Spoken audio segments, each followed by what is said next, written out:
Hey guys, I had to show you what motocross or motorcycling and industrial sewing machines have in common. This thing's amazing, this Consew. And I actually was doing a furniture project at home. I had a piece of vinyl that fell apart on a big bench, and so I decided to redo it. So I bought one of these things. These things are awesome. So this thing can fix like anything because it's industrial. So these are my motocross pants. They're Climb pants. You know, they're kind of expensive. They're the XC lights. And you can see right down in here, if I can pull it apart before I finish this thing up. Down in that hole, I fell, the bike landed on me, and the exhaust melted my knee and burned this rubber pad and then burned a hole in the cloth. So one kind of cool thing is that you can buy these heavy leather patches from Amazon. It just says leather scraps, and you can see how nice and heavy that is. And it comes in a bag of multicolor. I'll put a link down below.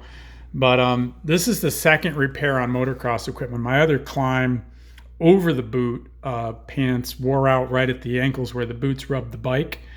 And I put these heavy leather patches on. These things are good for another 3 years practically.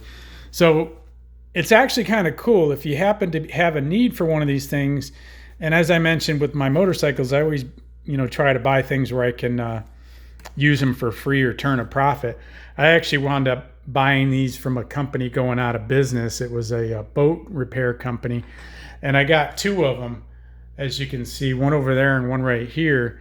But I got them for the price of one. So when I'm done messing with these things, which I don't know if I will be because they're kind of cool to have around if you've got boats and motocross equipment, and I'm offering my friends to repair their stuff. So anyway, it's pretty cool. You can look at how nice that stitch came out. I just put that leather on there, and this thing's never going to wear out again. It's burn proof now. Anyway, I thought that might help you. And the other tip for you is if you are looking to get these expensive products fixed, bring them to your local boat canvas person or canvas person. I did that once as well. So that works if you don't happen to have a machine. Talk to you guys later. Hope that helps. Any likes and subscribes are appreciated. Take care.